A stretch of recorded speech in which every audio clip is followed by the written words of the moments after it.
संत हरि का कष्ट उठाकर सदा सदा निर्वैर रहे। संत हरि का कष्ट उठाकर सदा सदा निर्वैर रहे।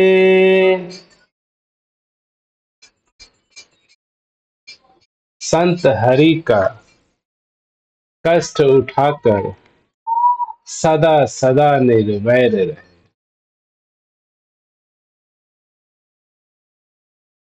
इससे हम सोचिए क्या मतलब इस वाणी का समझते हैं। संत हरि का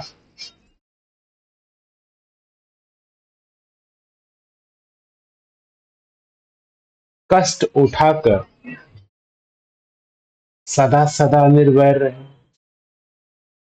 तो यहाँ पे इसको तीन खंडों में हम समझने का प्रयास करेंगे कि संत हरि का संत कौन है और कष्ट उठाकर, कष्ट कौन उठाता है, कष्ट किसको मिलता है, और सदा सदा निर्वैर रहा। ये एक सतगुरु की वाणी हमें नाना प्रकार के विभिन्न विभिन्न आयाम, विभिन्न विभिन्न पक्ष से सोचने पर विवश करती है। अगर हम आम तौर की भाषा में इस वाणी को देखें तो ये कहा जा सकता है कि संत हरि का कष्ट उठाकर सदा सदा निर्वैर रहा। तो आम ये भाषा बिल्कुल सरल है, बिल्कुल शुद्ध शुद्ध है। अगर हम किसी भी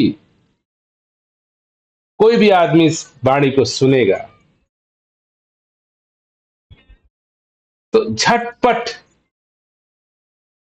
तुरंत ही बिना सोचे समझे उसके जहन में ये आ जाएगा, ये वाणी को मैं समझ गया। संत हरि का कष्ट उठाकर सदा सदा निर्भर रहा। कोई इसमें ऐसी बात ही नहीं जो मुझे समझ न आए। और यही बड़ी विडंबना है, जो संतों की वाणी जितनी सिंपल, जितनी सरल हमें लगती है उतनी होती नहीं।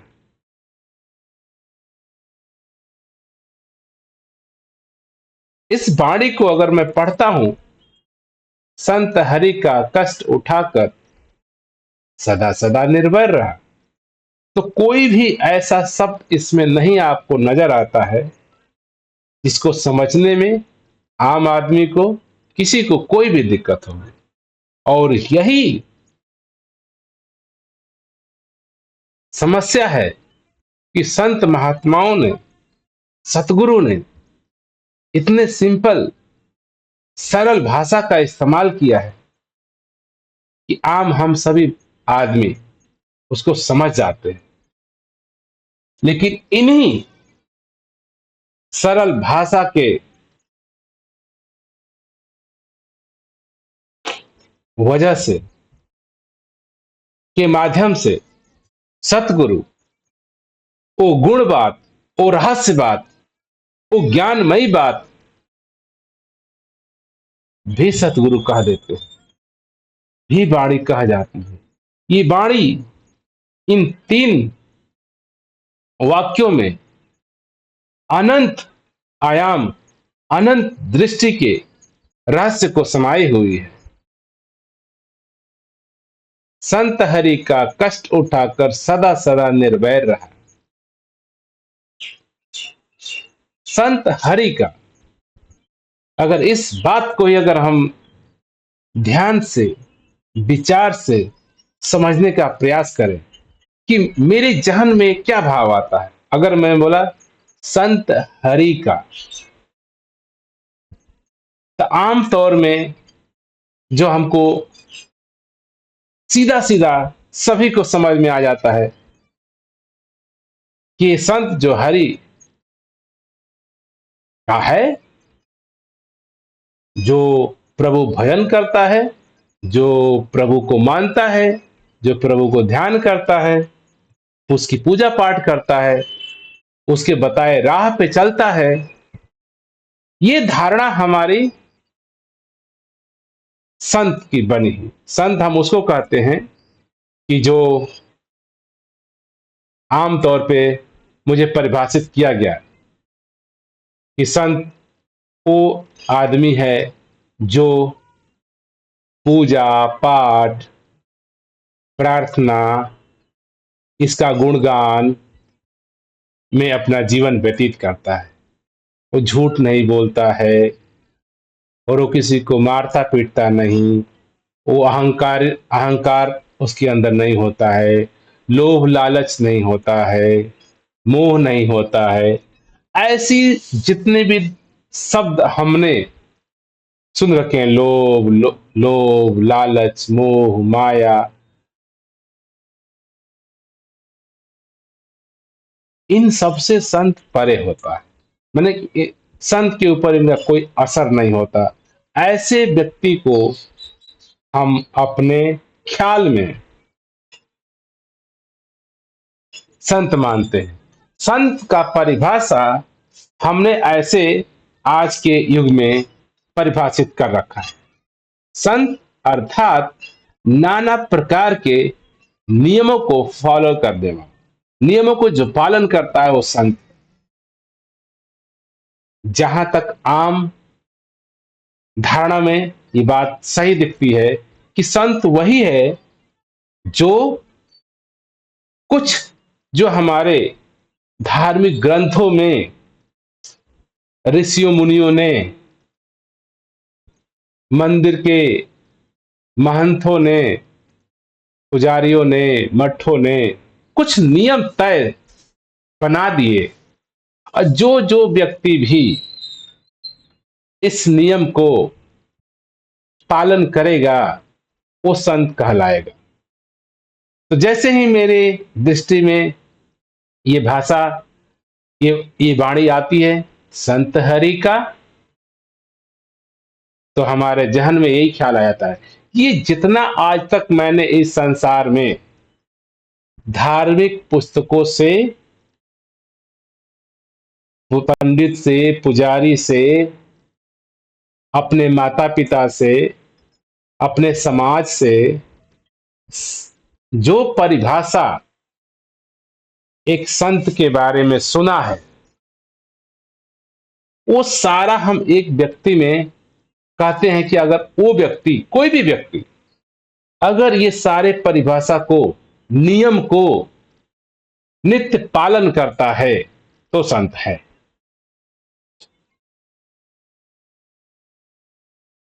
अब विचार करें, ये तो आम धारा, आम समाज के लिए सही है। अब इसमें देखिए कि सतगुरु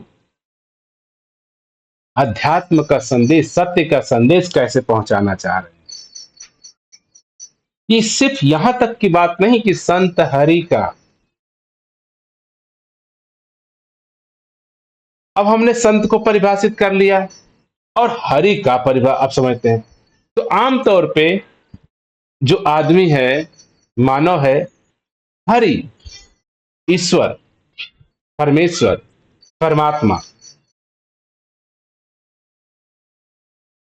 हमारे जहन में, मानव के जहन में जो ईश्वर, हरि, परमात्मा का एक ऐसा वर्णन धार्मिक किताबों से, पुस्तकों से, धार्मिक लोगों से, धर्म के ठेकेदारों, पूजा करने वाले लोगों से, मंदिरों से, पुजारियों से, महंतों से, हमने सुन रखा है कि एक ईश्वर होता है, एक परमात्मा होता है, और उसके बारे में हमारी ऐसी धारणाएं इतनी जटिल, इतने गहनता से बैठी हुई है कि प्रभु परमात्मा एक ऐसा व्यक्ति है, एक ऐसा इंसान है, ऐसा मानव है जो बहुत ही पावरफुल है, शक्तिशाली है। वो जो चाहे कर सकता है, जो चाहे करता है, और वो कहीं है, वो कहाँ है पता नहीं, लेकिन कहीं ना कहीं है, जो हर काम बहुत अच्छा करता है, शुभ करता है, पुण्य करता है, नैतिक होता है, धार्मिक होता है, धर्म की रक्षा करता है। अब नाना प्रकार के जगह जगह पे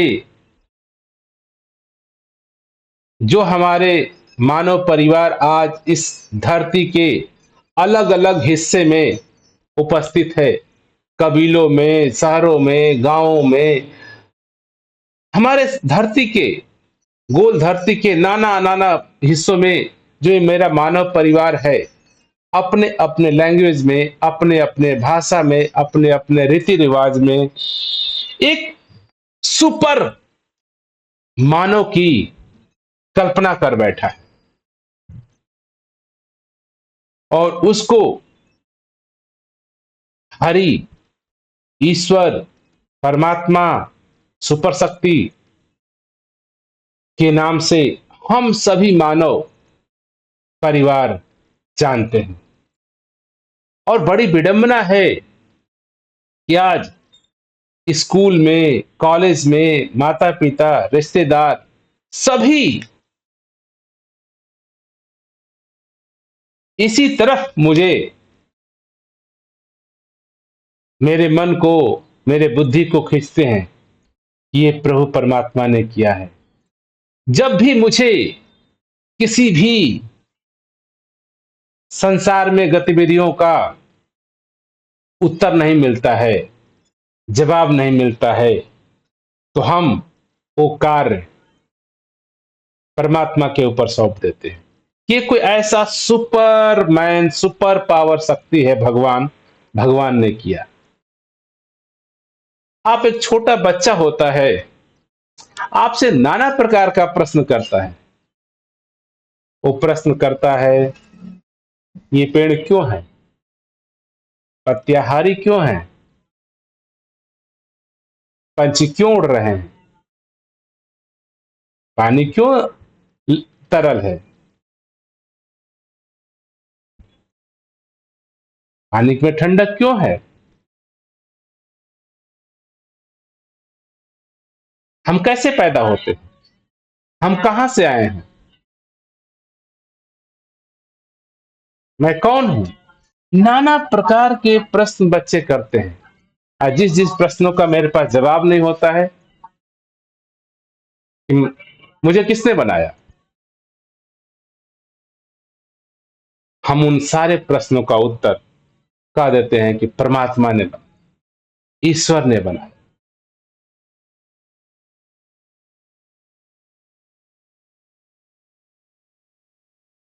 आप पाओगे कि जिस जिस प्रश्नों का उत्तर इंसान के पास नहीं है, उन सारे प्रश्नों का उत्तर आज हमारे माता पिता, रिश्तेदार, पंडित पुजारी, धर्म के कट्टेदार महंत, धार्मिक पुस्तकें,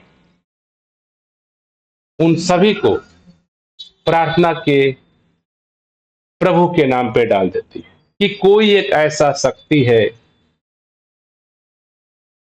जो हरि है, परमात्मा है, ईश्वर है, उसने किया।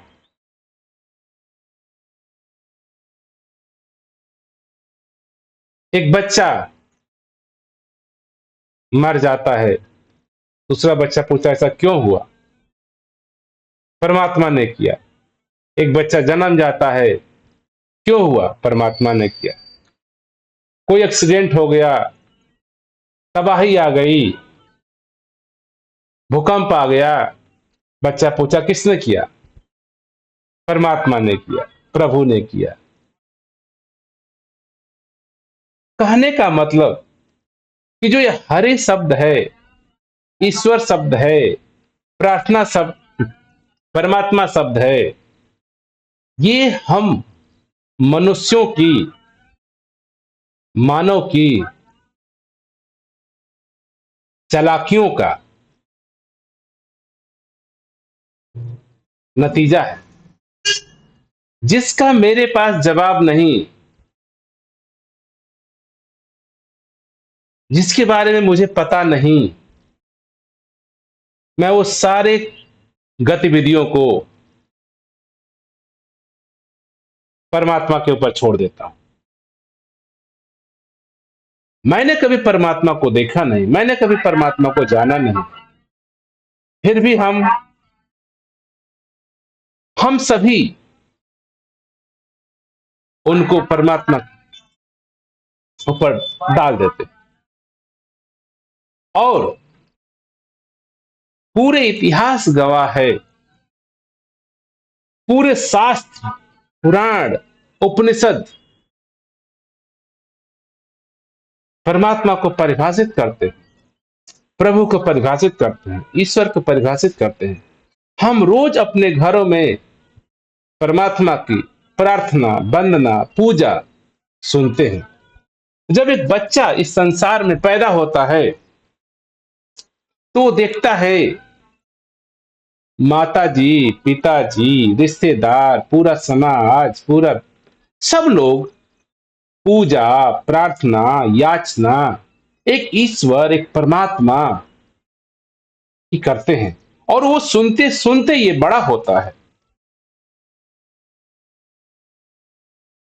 इंसान, एक छोटा सा बच्चा जब होश संभालता है तो नाना प्रकार के जगह पे उसे गॉड, ईश्वर, परमात्मा को परिभाषित हमारा समाज कर देता है।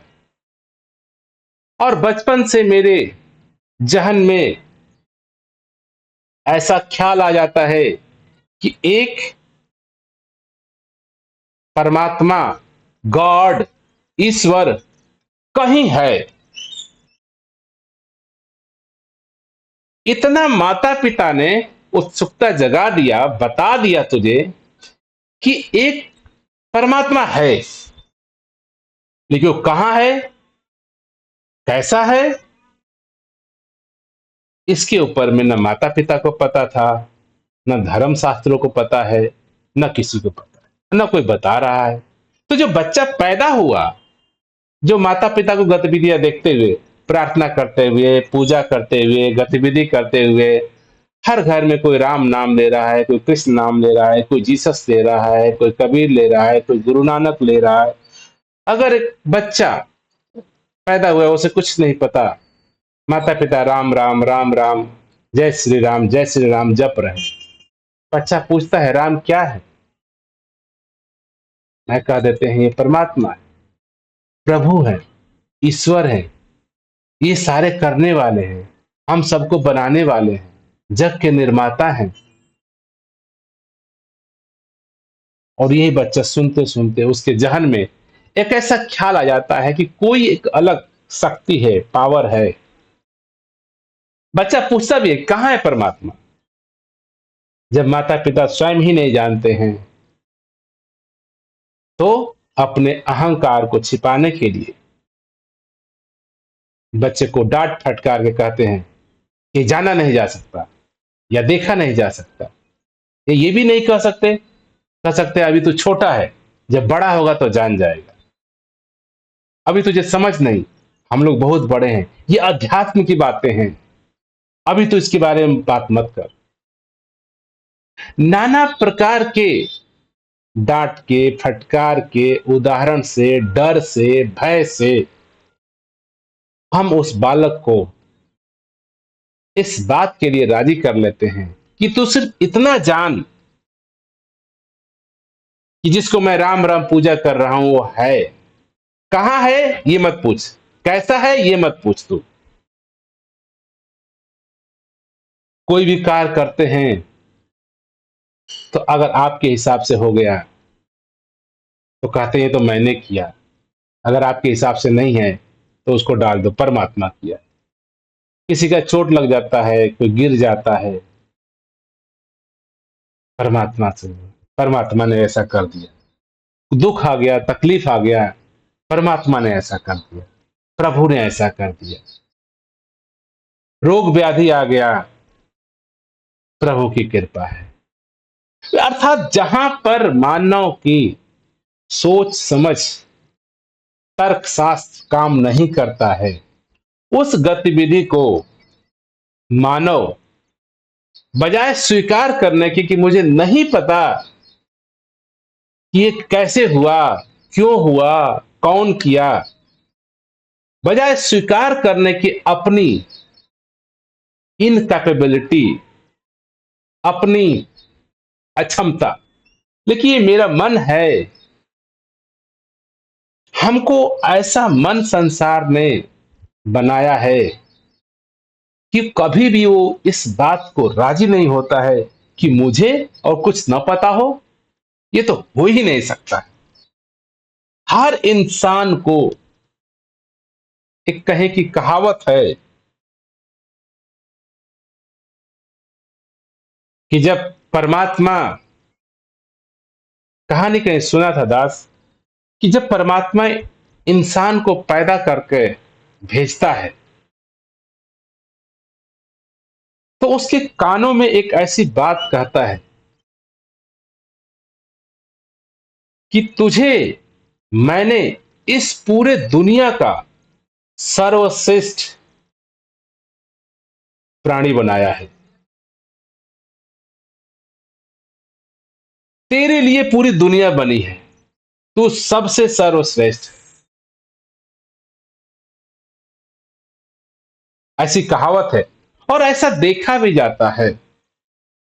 आप देखोगे तो हम हर मानव इंसान अपने आप को एक ऐसा व्यक्ति मानते हैं कि मेरे लिए ही मेरी माता है, मेरे पिता हैं, सगे संबंधी हैं, समाज है, सूरज है, चांद है, सितारे हैं, सब ये मेरे लिए ही बने हैं। मैं इन सब से सर्वश्रेष्ठ, सब का मालिक हूं। हर किसी के मन के अंदर ऐसा ही आता है कि तू सबसे पावरफुल है। दुनिया में जो भी घटनाएं घटी रही हैं, कोई मर रहा है, कोई जी रहा है, कोई पैदा हो रहा है, कोई दुख में है, कोई तकलीफ में है, हर इंसान को ऐसा लगता है कि वो इससे अलग है, इससे सुपर है। आप देखते हो कि रोज नाना प्रकार के लोग मर रहे हैं। आप लोग शरीर को मरते को देखते हो, लोग मर रहे हैं, आज समाचार पढ़ते हो, न्यूज देखते हो, आज ये व्यक्ति मर गया, आज ये व्यक्ति मर गया, लेकिन आपके जहन में ये कभी नहीं आता है कि मैं भी मरूंगा। नहीं, क्योंकि आपके जहन में ऐसी एक बुद्धिमत्ता काम कर रही है कि मैं तो सबसे अलग हूं। ये सारे कीड़े मकोड़े जीव जंतु बनाए गए हैं, इन सबको तो मरना पड़ता है, मैं नहीं मरूंगा। मैं यहां पे अजन्मा हूं, हमेशा रहूंगा। यही कारण है कि इंसान आज इस धरा पे वो सब कुछ पा लेना चाहता है, इकट्ठा कर लेना चाहता है, सारे धन दौलत इकट्ठा कर लेना चाहता है। उसे ऐसे लगता है कि वो यहीं का परमानेंट निवासी है, वो तो हमेशा ही रहेगा। ऐसे नाना प्रकार की कहानियां संतों ने इस माध्यम से कहा। एक दास को और कहानी याद आ रही है कि एक बिजनेसमैन था और वो भेड़ों का व्यापार था। भेड़ भेड़ को काट करके उनके मांस मीट मछ को बेचा करता था और उसके पास लाखों लाखों भेड़ें थी। उसके सामने भेड़ें रहती थी, चरती थी, घूमती थी और वो रोज एक भेड़ को काटता और अपना बिजनेस करता। तो दूसरी सारी भेड़ वहीं पे आराम से खाती पीती घूमती रहती। वो रोज एक भेड़ को काटता। तो एक संत महात्मा आप जैसे लोग वहां पहुंचे, उन्होंने पूछा कि ये सारी भेड़, जो बकरियां आपकी है भेड़, ये देख के बेचैन नहीं होती, हैरान नहीं होती? आप रोज एक एक को काटते जाते हो। तो उस बिजनेसमैन ने एक बड़ा अच्छी बात कही। उसने कहा कि मैं इन सारी भेड़ों को सम्मोहन में ले जाकर उनको ये सिखा दिया हूं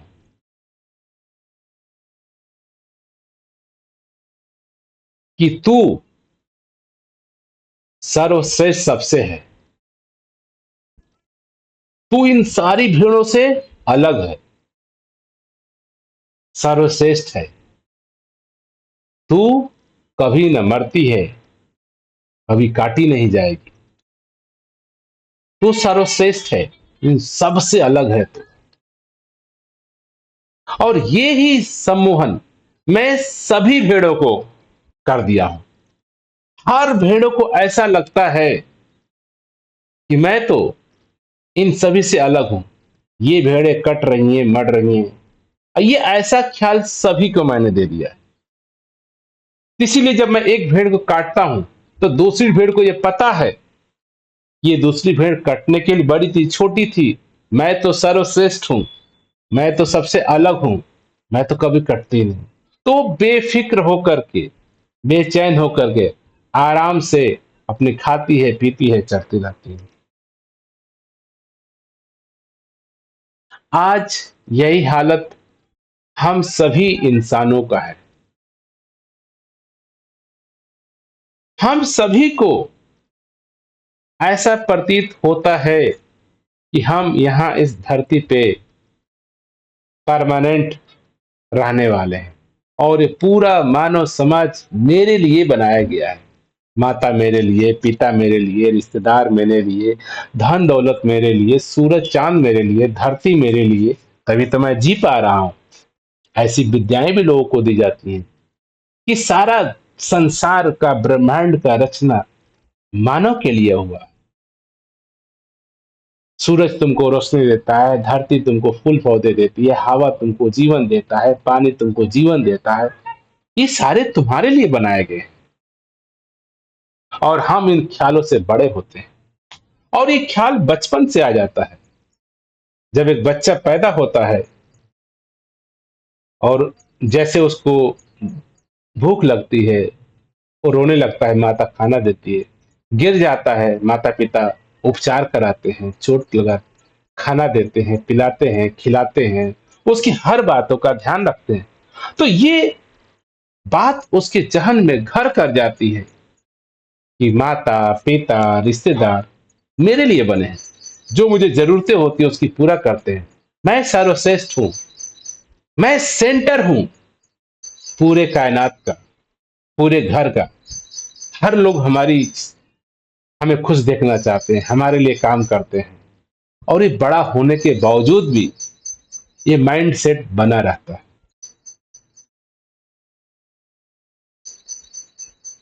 तो दास जहां से बात प्रारंभ किया था, ऐसा हमको प्रतीति दे दी गई है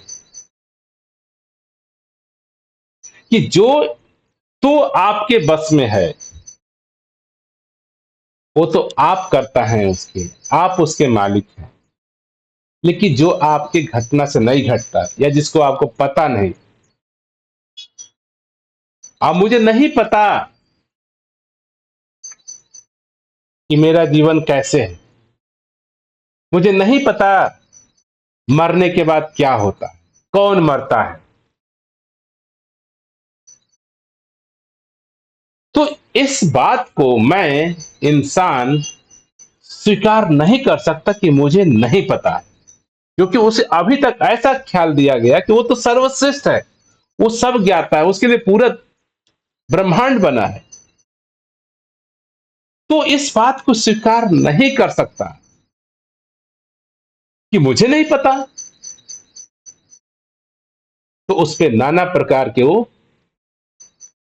कुछ ना कुछ आंसर बना देता है, मनोकल्पित बना देता है। मर इंसान मरता है तो क्या होता है, किसी को नहीं पता। तो कोई कह देता है कि आत्मा निकल गई, वो दूसरे शरीरों में चली गई, वो स्वर्ग में चली गई, वो नर्क में चली गई, दूसरे जन्म में चली गई। ये मनुष्य की चालाकी का, अज्ञान को छुपाने का, कि मुझे नहीं पता है, ये सारे बवंडर खड़ा कर दिया। किसी को नहीं पता तो परमात्मा जाने, प्रभु जाने क्या होता है। प्रभु जानता है, प्रभु मारने वाला है, प्रभु जिलाने वाला है, प्रभु जन्म दिया, प्रभु मृत्यु दे रहा है। तो ये नाना प्रकार के जो शब्द मेरे जीवन में,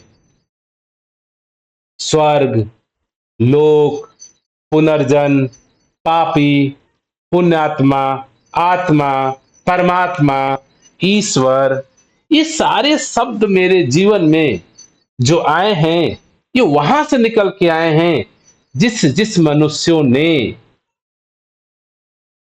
जो उनके ज्ञान, जो दसों हमारे पास कर्म इंद्रिया ज्ञान इंद्रियां हैं, उनसे जब उसको पता नहीं चलता है, जानकारी नहीं होती है, तो ऐसे ऐसे काल्पनिक मिथ्या संसार रच देता है।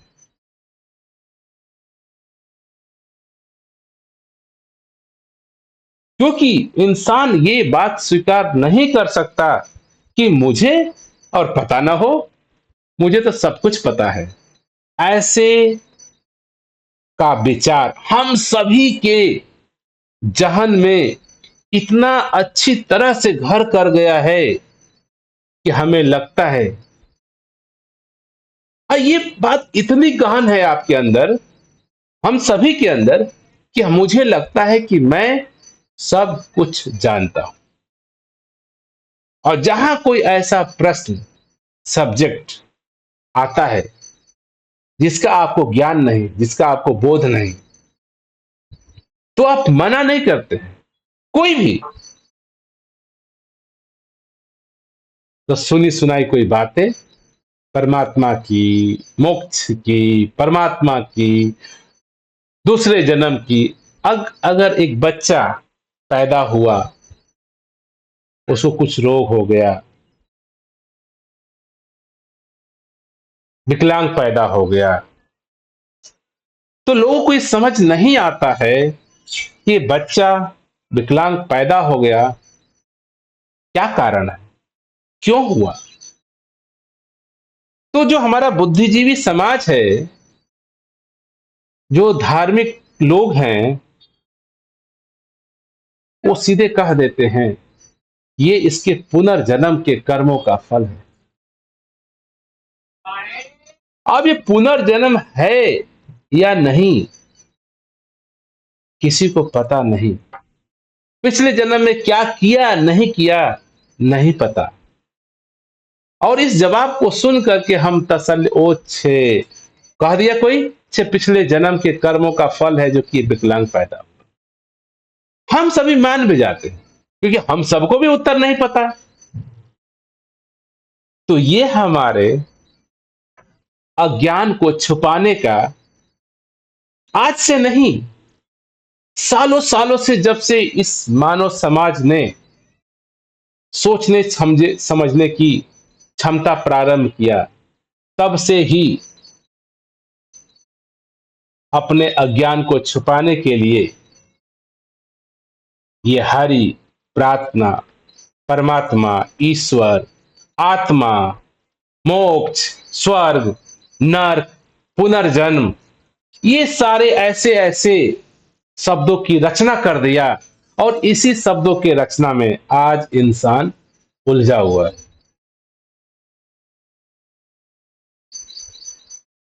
तो जैसे ही हम कहते हैं संत हरि का कष्ट उठाकर सदा सदा निर्वैर रहा, तो यहां पे ये हरि जो हमने मन मस्तिष्क से अज्ञान को छुपाने के लिए जो शब्द हमारे ऋषियों ने, मुनियों ने, पुजारियों ने, धर्म ग्रंथों ने, माता पिता ने परमात्मा ईश्वर कह दिया, और हम उस ईश्वर को इस बात में भी लगा देते हैं संत हरि का। हरि अर्थात कोई सुपर पावर, परमात्मा, इंसान कोई ऐसा है कहीं बैठा है, स्वर्ग में कहीं बैठा है, वो भगवान है, वो परमात्मा है, जो उसकी पूजा इन मानव द्वारा बनाए नियमों को पालन करता है वो संत। तो अर्थात संत और हरि दो का यहां इन जनरल कॉमन लोग परिभाषा निकालते हैं। संत हरि का, संत अलग है, हरि अलग है। हरि कोई और है, संत एक व्यक्ति है जो कुछ नियमों को पालन करता है, तो संत। आमतौर पे यही भाषा का अर्थ निकाला जाता है। ठीक है, आमतौर की जो सोच समझ है उसमें इस भाषा को हिसाब से लोग समझ जाते हैं। लेकिन जब आप इसी लाइन को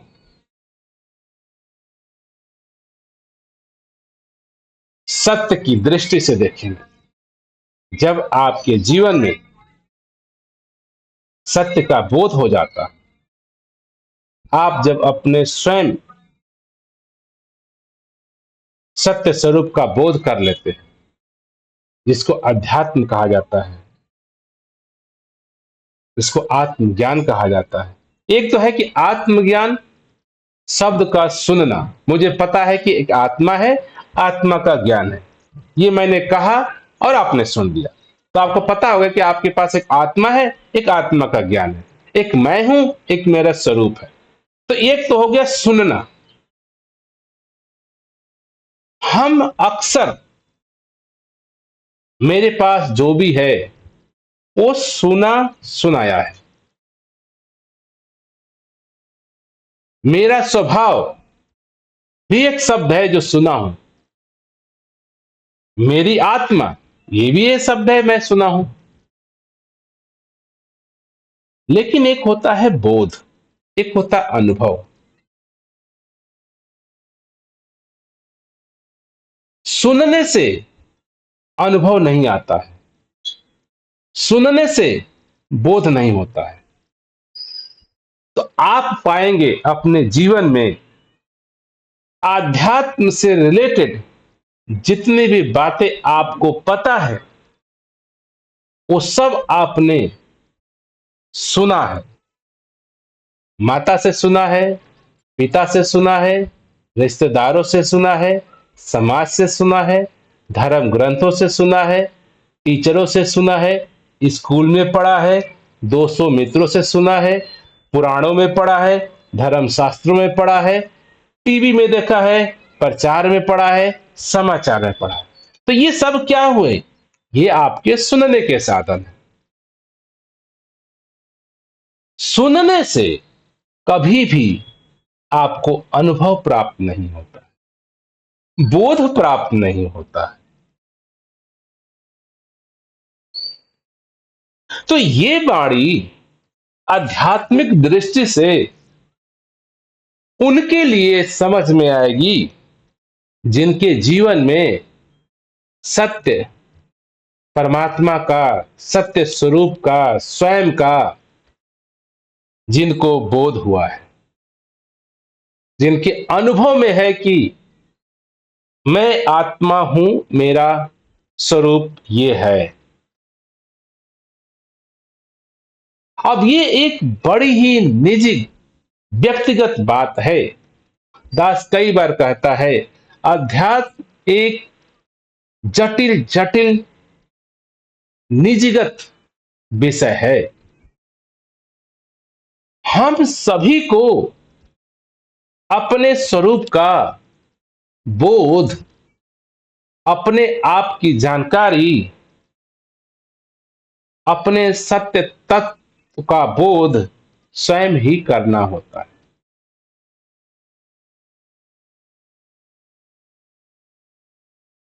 जिस दिन मैं, जो बोलने वाला है, जो देखने वाला है, जो सुनने वाला है, उस सत्य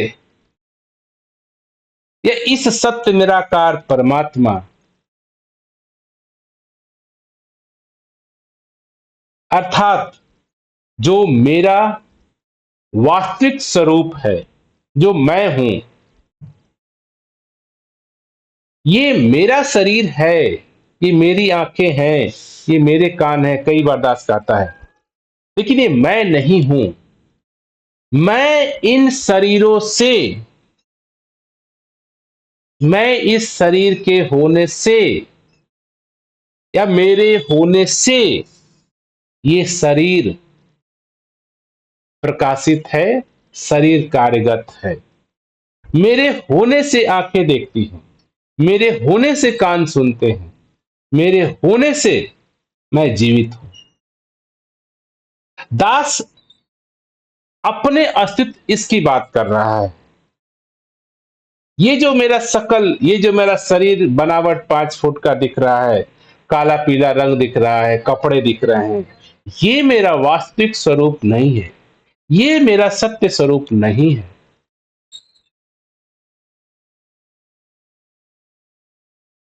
अगर संत वो है जिसने अपने सत्य स्वभाव का बोध किया, संत उसको नहीं कहा जाता जो इन धार्मिक किताबों में नैतिक शिक्षा के अंदर नियम बनाए गए हैं, जो इन नियमों को पालन करता है, उनको संत यहां पे नहीं कहा जाता। संत वो है जिसने अपने जीवन में अपने सत्य स्वभाव का अनुभव किया, बोध किया, जाना, देखा कि मेरा सत्य स्वरूप क्या है।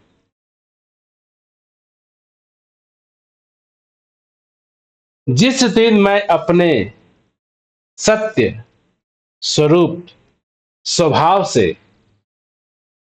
होश से जागृत पुरुष को संत कहा जाता है। संत महात्मा शरीरों का नाम नहीं है। संत महात्मा इस शरीर के अंदर, इस शरीर के द्वारा स्वतः की अनुभूति है। संत इसलिए कहा जाता है कि हम सभी सत्य निराकार परमात्मा से ही, सत्य निराकार परमात्मा की वजह से ही ये शरीर के रूप में, मैं शब्दों के रूप में, इन शरीर के 5 कर्म इंद्रिया, 5 ज्ञान इंद्रिया के वजह से मैं बोध करता। ये शरीर एक साधन बनता है स्वतः के बोध करने का। मैं कौन हूं इसकी पहचान करने का, मैं कहां हूं इसकी पहचान करने का।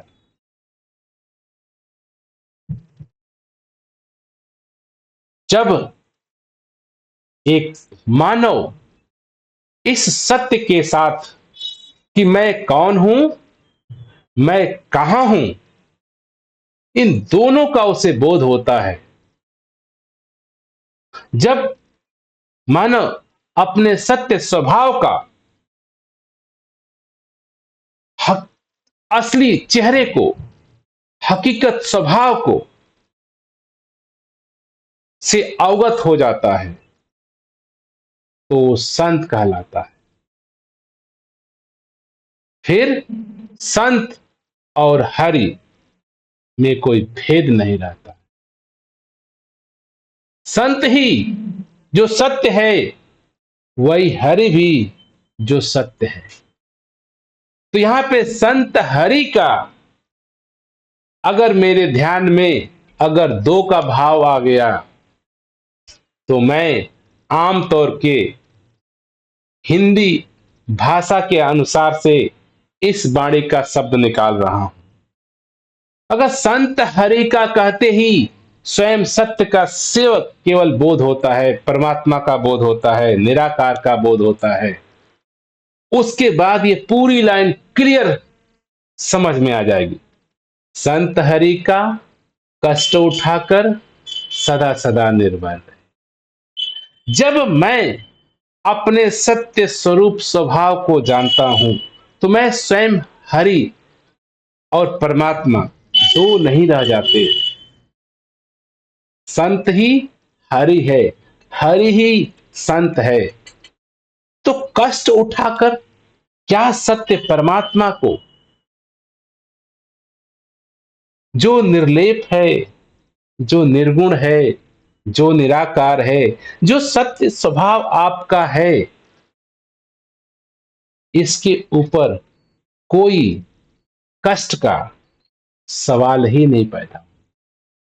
हाँ, आपके इस शरीर के ऊपर नाना प्रकार के रोग, व्याधि, यश, अपयश, गाली,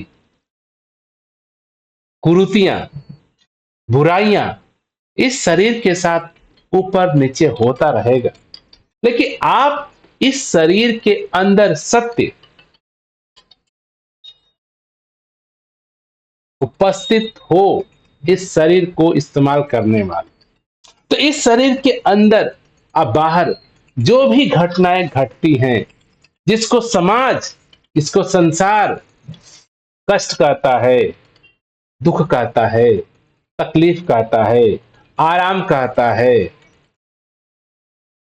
ये होते हुए भी दूसरी लाइन कहते हैं संत हरि का कष्ट उठाकर सदा सदा निर्लय निर्वैर रहे। अर्थात संत को यह पता हो गया है कि मैं सत्य, निर्गुण, निराकार मेरा स्वरूप है। तो इस सत्य के ऊपर किसी भी तरह का न कष्ट है, न मुश्किल है, न जन्म है, न मृत्यु है, तो सदा सदा निर्भय रहे। क्योंकि उसके जीवन में कोई परिवर्तन होता ही नहीं, क्योंकि सत्य परिवर्तन रहित है। सत्य की एक ये भी विशेषता है, वो परिवर्तन नहीं होता। तो जब परिवर्तन नहीं सत्य में हो सकता, आपके सत्य स्वरूप में, आपके सत्य स्वभाव में जब किसी भी तरह का परिवर्तन संभव ही नहीं, तो दुख कहां, सुख कहां, कष्ट कहां। आप सदा सदा निर्लैप, निर्वैर, निर्गुण होते ही हो। संत इसके लिए कुछ करता नहीं कि मुझे निर्वैर रहता है। संत उसके लिए निर्वैर रहने के लिए कुछ करना नहीं, वो संत निर्गुण है ही है। सत्य निर्गुण है, सत्य निर्विकार है, सत्य अपरिवर्तनीय है। तो जब सत्य मेरा स्वभाव है, मेरा स्वरूप है, तो इस सत्य स्वरूप में कैसे सुख दुख, कष्ट व्याधि संभव है? अगर मुझे अपने सत्य स्वभाव का बोध है, अगर मुझे अनुभव है, तो मेरे जीवन में परिवर्तन संभव नहीं है। और इस संसार में जो भी परिवर्तनशील है, वो संसाधन है। ये मेरा शरीर जो मेरे पास बचपन से है, मैं इस शरीर का इस्तेमाल करने वाला हूं।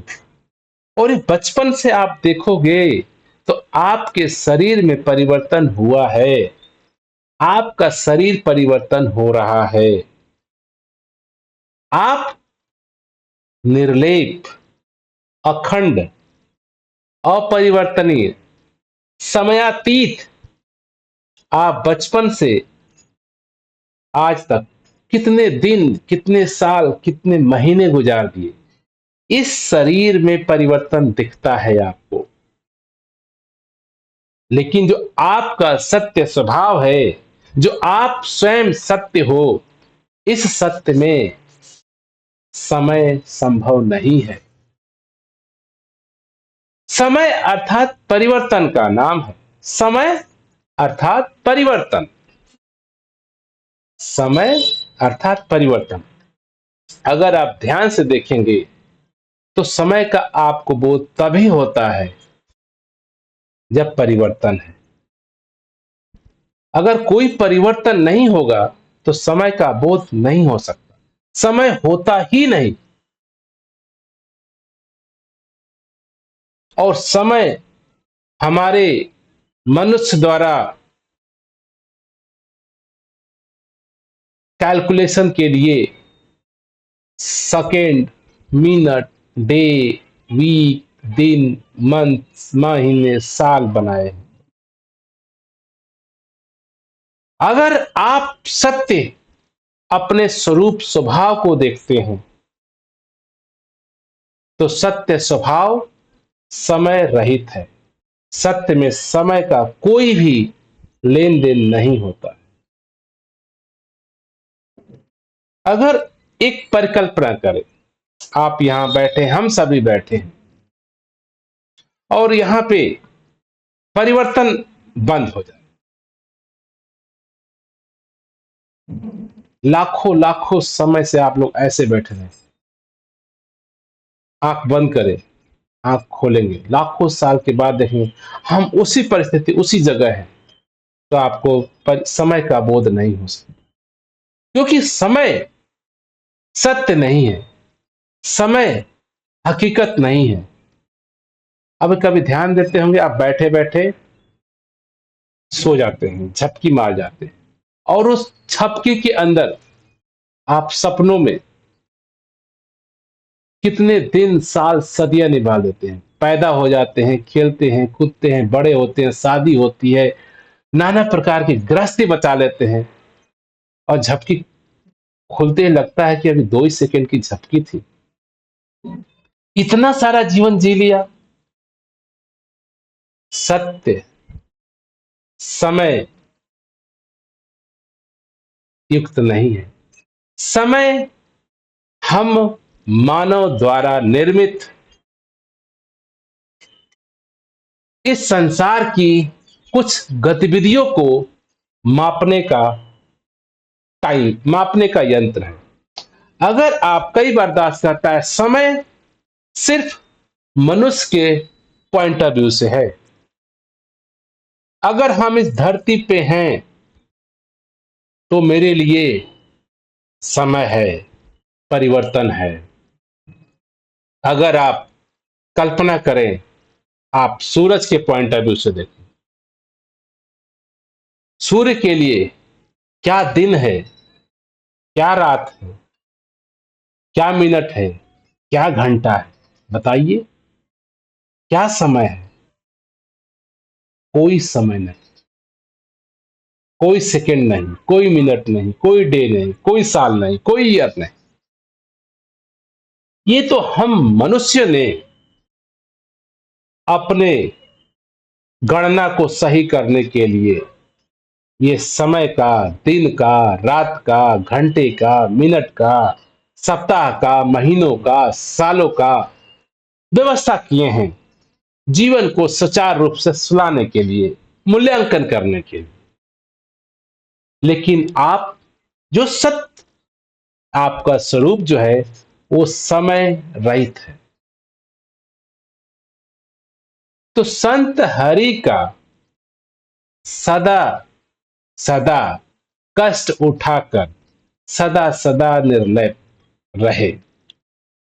जिस दिन मेरे जीवन में मैं स्वयं संत हो जाता हूं, अर्थात मैंने अपने सत्य स्वभाव को बोध किया, जान गया, अनुभूति कर लिया, तो मेरे सत्य स्वभाव में मुझे सत्य, आत्मा, निराकार, परमात्मा कुछ भी कहिए, इसमें कोई भी परिवर्तन संभव नहीं। आप में कोई परिवर्तन संभव नहीं। और आप कई बार अपने जीवन में कई बार इसको अनुभव भी किए होंगे, बोध भी किए होंगे कि आप कब आपका शरीर छोटे से बड़ा हो गया, आपको बोध भी नहीं आया कि मैं बड़ा हो गया। माता पिता कहते हैं कि अरे तू इतना बड़ा हो गया, तब आपको ध्यान आता है कि ओके मैं बड़ा हो गया। फिर मैं सत्य अपने आप को शरीर से जोड़ देता है, थोड़ा सा और बड़ा हो जाते हैं। आपको कभी भी नहीं पता चला कि अरे मैं इतना बड़ा हो गया। माता पिता, समाज, स्कूल, टाइम, समय, डेट ऑफ बर्थ बताता कि 5 साल के हो गए, 6 साल के हो गए। तब आपको कहीं कहीं ध्यान आता है, बोध में आता होगा कि मैं समय से परे हूं, मैं परिवर्तन से परे हूं। परिवर्तन के वजह से समय है। आप जो सत्य हैं, जो सत्य स्वभाव है आपका, आप अपरिवर्तनीय हैं। आप हैं। इसीलिए संत महात्मा कई बार कहते हैं, अगर किसी भी मानव ने अपने स्वभाव, जिसको कई बार हम सभी अपने आप को आत्मा कहते हैं, जीवात्मा कहते हैं, प्राण कहते हैं, जीव कहते हैं, अगर जिस दिन मैं अपने सत्य स्वभाव को जान जाता हूं, मेरा सत्य स्वभाव ही हरि परमात्मा का स्वभाव है।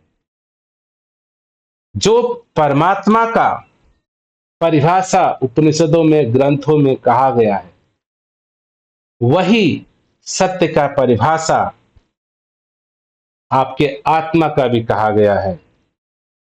और ये जब तक मैं कानों से सुनता हूं, ये मेरे पास जानकारी होती है, ज्ञान होता है, लेकिन बोध नहीं होता, अनुभव नहीं होता। तो दास के कहने का प्यार यह है कि जिस दिन मैं अपने स्वतः का बोध, अपने सत्य, जो कि समय समय पर मुझे झलकता है कि जो मैं अपरिवर्तनीय हूं, मैं अखंड हूं, मैं असमय रहित हूं।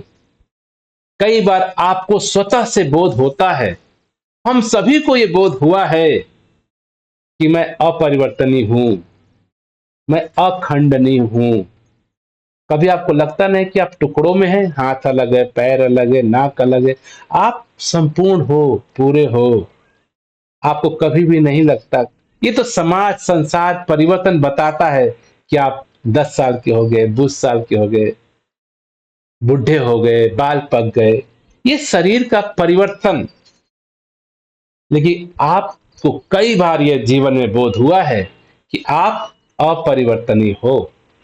उस बोध मात्र झलक कभी कभी आता है, लेकिन मैं बचपन से अपने आप को इस शरीर के साथ इतना लिप्त किया हूं कि वो कभी कभी झलक भी आती है अपने सत्य स्वरूप का।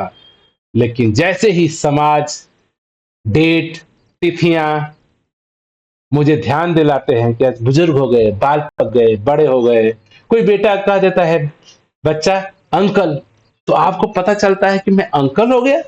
अभी तक तो मैं बच्चा ही मान रहा था अपने आप को।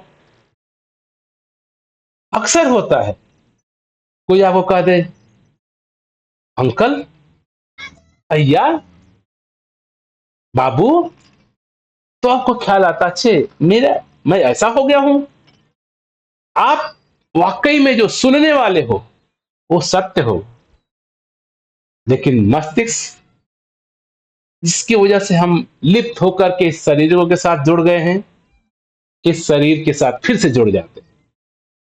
तो पूरे जीवन चक्र में आपको कई बार सत्य सुनता है, सत्य देखता है, लेकिन जैसे आप इस समाज के परिवर्तन को, समाज को सुनते हो, इस शरीर के साथ लिप्त हो जाते हो। तो जो जो भी शरीर के साथ लिप्त है, वो इसका वाणी का परिभाषा अलग तरीके से निकालता है। जो आध्यात्मिक दृष्टि से जो स्वयं हो गया, जिसने अपने स्वयं सत्य स्वभाव को जान गया, उसके लिए इसी भाषा में अध्यात्म की भी भाव नजर आएगा। संत हरि का कष्ट उठाकर सदा सदा निर्लप रहे। ये वाणी में कष्ट उठाना, निर्लप रहना शरीरों का है।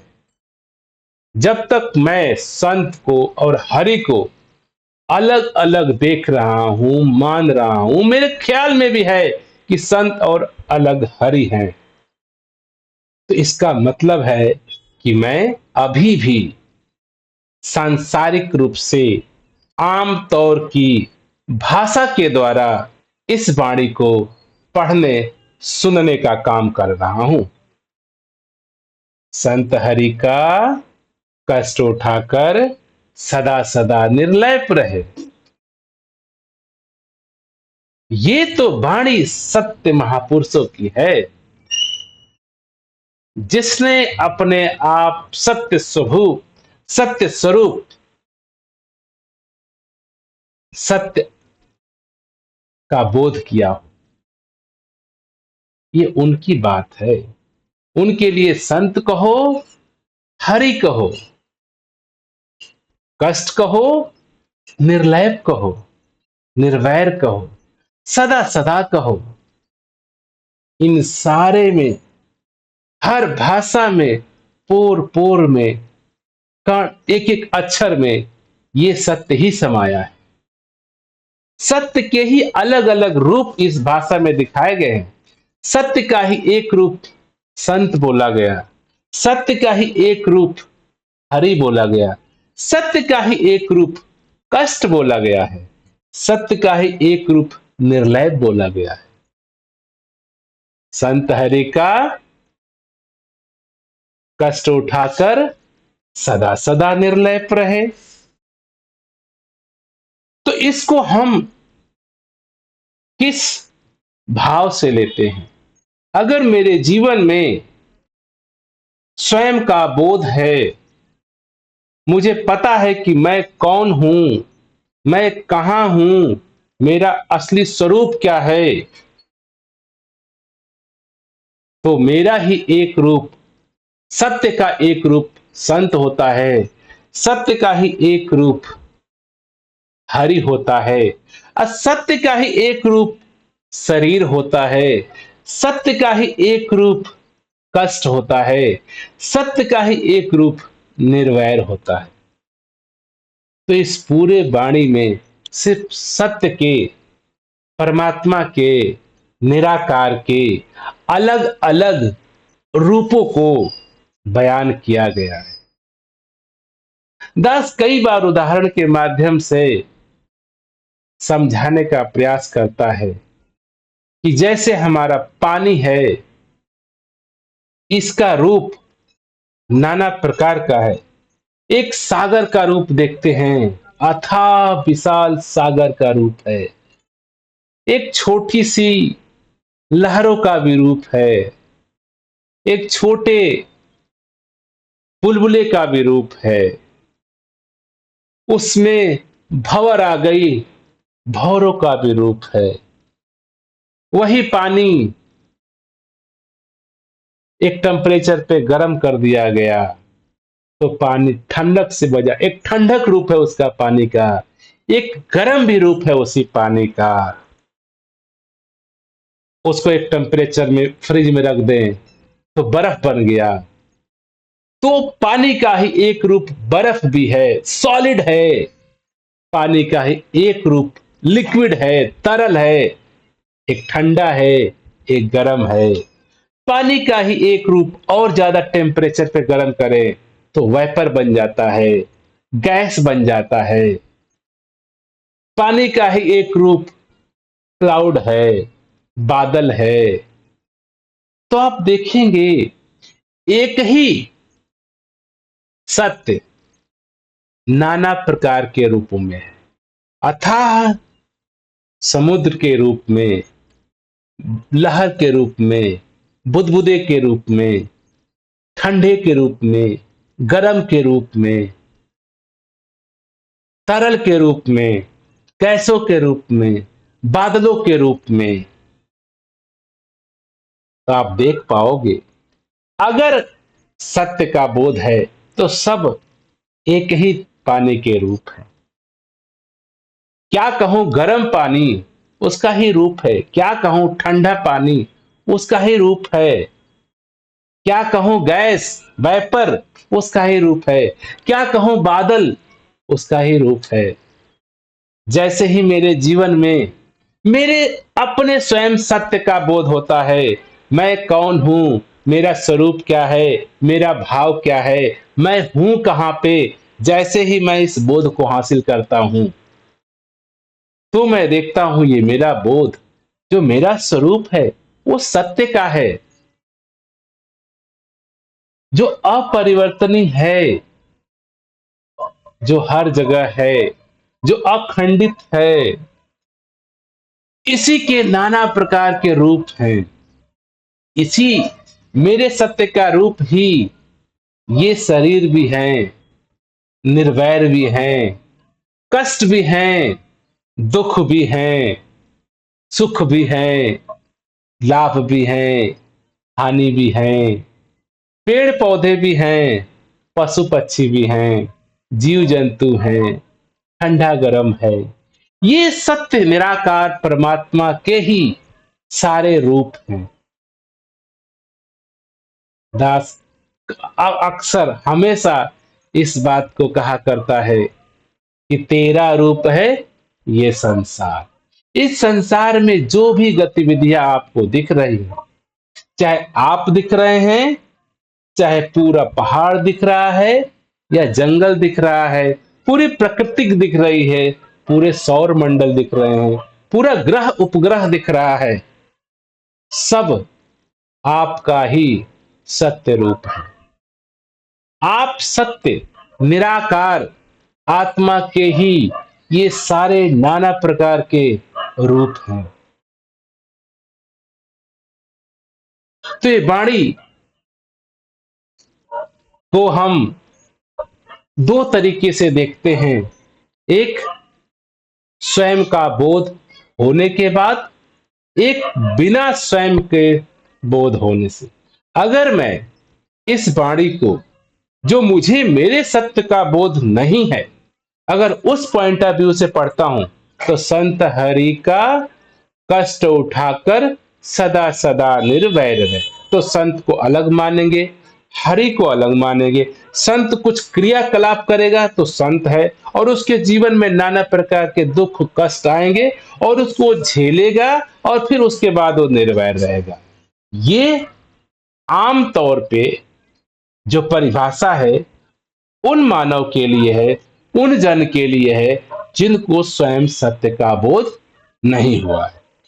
और जिसको सत्य का बोध हो गया है, सच परमात्मा निराकार का बोध हो गया है, जिन्होंने अपने सत्य आत्मा जीव जिसको मैं कह रहा हूं इसका बोध हो गया, उनके लिए यही पाड़ी, यही परिभाषा ऐसे बनती है कि मेरा ही एक रूप सत्य है, मेरा ही एक रूप हरि का है, मेरा ही एक रूप कष्ट और दुखों का है, मेरा ही एक रूप ये शरीर है, मेरा ही एक रूप निर्भय होना है।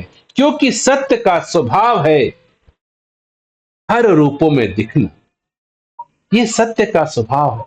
सत्य निर्गुण है, सारे गुणों में है, फिर भी सत्य अखंड है लेकिन अलग अलग रूपों में है। सत्य समय अतीत है लेकिन समय में है सत्य। सत्य को नाना प्रकार से परिभाषित कर सकते हैं। ये संभव, ये दृष्टि हमें तभी दिखती है जब मेरे जीवन में सत्य का बोध हुआ है, सत्य की जागृति हुई है। मैं स्वयं को जान गया हूं कि मैं हूं कौन और मैं कहां कहां हूं, मेरा रूप क्या क्या है। ये बोध की बात है, ये अनुभव की बात है।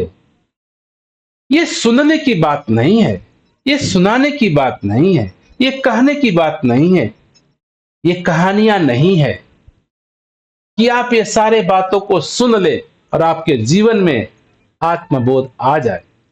संभव ही नहीं।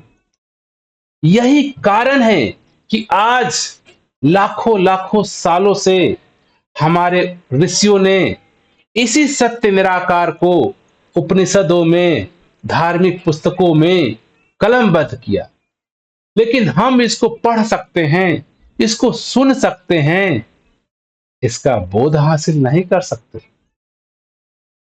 समय समय पे सत्य महापुरुषों ने इसको बोध में हासिल किया, जिनको हम जीसस कहें, कृष्ण कहें, राम कहें, गुरु नानक कहें, मोहम्मद कहें, नाना प्रकार के संत महात्माओं ने इसी अपने सत्य स्वभाव को जाना और हम सबको ये मैसेज दिया कि हम सभी अपने सत्य स्वभाव को जान सकते हैं, अपने आप को जान सकते हैं, अपने आप को देख सकते हैं, अपने आप का बोध हासिल कर सकते हैं। और बोध हासिल होने के बाद ही मैं धार्मिक होता हूं, ही मैं धर्म वाला होता हूं, ही मैं नास्तिक या अनास्तिक जो भी शब्द कहें। अपने स्वयं की जानकारी के बिना, स्वयं सत्य का के बोध के बिना जीवन में अध्यात्म संभव नहीं। यही कारण है कि ये लाखों लाखों उपनिषद, पुराण, ग्रंथ, संत महात्मा इस धरा पे हुए, ये सिर्फ बोध करने वालों की बात है, ये सुनने और सुनाने की बात नहीं है। यही कारण है कि आज लाखों लाखों मानव परिवार अपने स्वयं सत्य को बोध नहीं कर पाता है। सुन लिया है मैं आत्मा हूं, सुन लिया है परमात्मा है, उसके पास शब्द आ गया है, उसके पास शब्द आ गया है, सुनना हो गया है। सुनने से बोध नहीं होता, सुनने से अनुभव नहीं आता है। तो दास का यही यहाँ पे भाव रहेगा कि हम सब मानव परिवार जो भी अध्यात्म के बारे में सुने हैं, पढ़े हैं, उनको अपने जीवन में बोध कर लें, देख लें, जी लें, बन पाए। अगर आपने परमात्मा सुना है तो आप परमात्मा हो जाएंगे। आत्मा सुना है, आप आत्मा हो जाइए। आत्मा होकर जिए, परमात्मा होकर जिए, तो जीवन है, तो जीवन है। हम सभी अपने स्वयं का बोध करके आत्मा का, परमात्मा का वो हो जाएंगे। प्रेम का बोध करके प्रेम हो जाएंगे। ये अध्यात्म होने की बात है। अध्यात्म सुनने सुनाने की बात नहीं है। अध्यात्म शब्द नहीं है, अध्यात्म पुस्तक नहीं है। अध्यात्म है स्वयं सत्य परमात्मा हो जाना। अपने सत्य का बोध होते ही आपको पूरा जगत में आप निराकार का ही रूप नजर आने लगता है। आपका स्वरूप सत्य निराकार है, जिसका गुण है अखंड, अपरिवर्तनीय, मौन। नाना प्रकार के संतों ने गुण आपके सत्य का उजागर किया है। जिस जिस संत महात्मा ने जब अपने सत्य स्वयं के बोध को देखा, तो जो उनके पास शब्द, भाषा, लिपि रही, उससे अपने आप को प्रकाशित किया। कोई कहा कि मैं दृष्टा हूं, कोई कहा मैं देखने वाला हूं, कोई कहा मैं आत्मा हूं, कोई कहा मैं अखंड हूं, कोई कहा मैं निर्लेप हूं, कोई कहा मैं निराकार हूं। तो ये सब जब भी आप जब स्वयं अपने सत्यबोध को जानेंगे, जो आपके पास लिपि भाषा ज्ञान होगा, उससे अपने आप को बयान करेंगे। और इसको अध्यात्म कहते हैं। अध्यात्म स्वतः के अनुभव को बयान करना है, स्वतः के रूप को पूरे संसार में देखना है, सत्य का बोध करना है। तो दास इन्हीं से आपसे इजाजत चाहेगा और यही आशा रखेगा कि हम सभी मानव परिवार अपने सत्य स्वभाव का, हकीकत स्वरूप का, सच का बोध करें और स्वयं सत्य होकर जीवन को जीते चले जाएं।